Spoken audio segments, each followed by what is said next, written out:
जैसे कुम्हार होता है ना, कुम्हार के पास अगर मिट्टी का डला ले आओ तो वो बाज नहीं आएगा, कुम्हार बाज नहीं आएगा। वो एक पत्थर उठाएगा जरूर और मिट्टी के डले को पीसना शुरू कर देगा।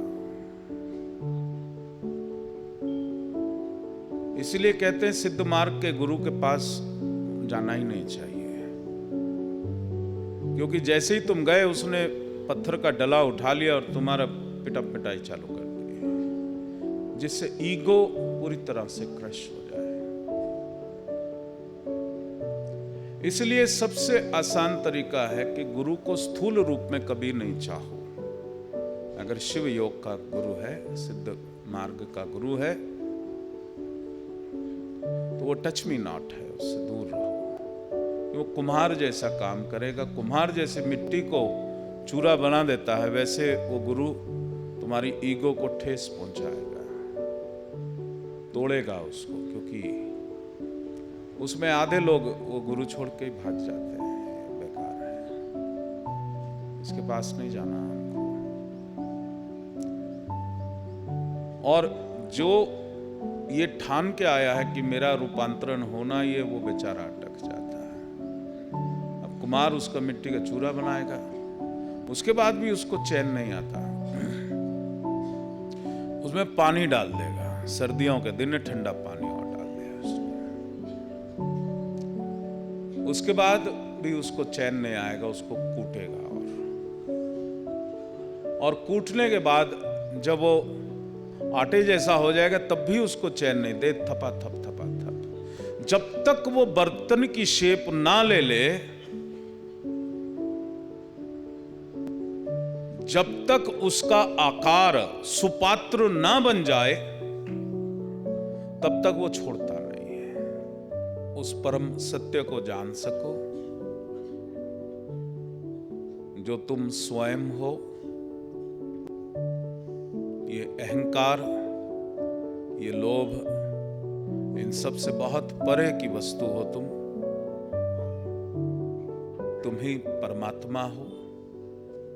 जो आत्मा भले ही हम कह देते हैं, आत्मा वो तत्व है जो परम है। तो इसलिए भगवान को तो हम आदर से परम आत्मा कह देते हैं, परमात्मा। पर वास्तव में तुम भी परमात्मा हो। जब तुम सूक्ष्म साधना में पारंगत होते हो और पर साधना में प्रवेश करते हो, तो 24 घंटे तुम्हारा गुरु तुम्हारे साथ रहता है, मार्गदर्शन करता है, तुम्हारी उंगली पकड़ के तुम्हें शिव की ओर लेकर के चला जाता है। तो बहुत से लोगों के मन में ये इच्छा होगी कि भाई हम 2 मिनट बात नहीं कर पाए, हम बाबा के पास नहीं आए। तो ये रहस्य मैं इसलिए खोल रहा हूं कि ना ही आओ तो अच्छा है। वो दूर से तुम्हें सुपात्र बना दे, उसमें पीड़ा नहीं होती, उसमें ट्रांसफॉर्मेशन साधना करते करते हो जाती है। और वो कृपा जो मिलती है वो बड़ा लाभ देती है। पास आने से भय ये है कि शायद शिव योग का मार्ग छोड़ के तुम चले जाओ। और ये बड़े भाग्य से शिव योग मिलता है, हर किसी को नहीं मिलता, बड़े भाग्य से मिलता है।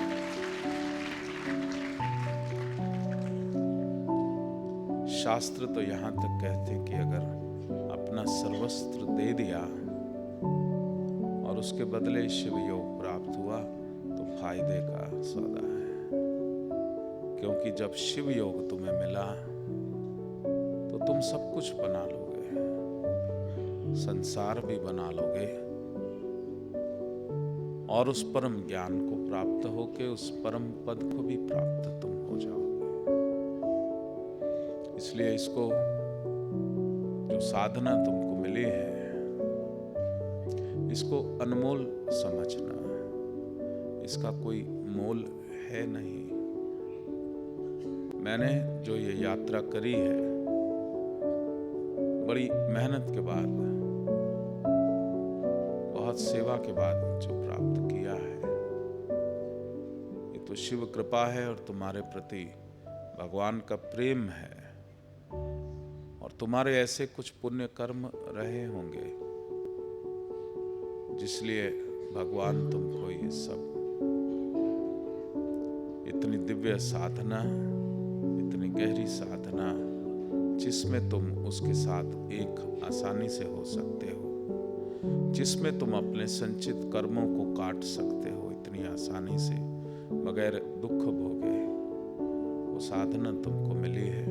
इसको बड़ी श्रद्धा के साथ अनमोल साधना समझ के अपने जीवन में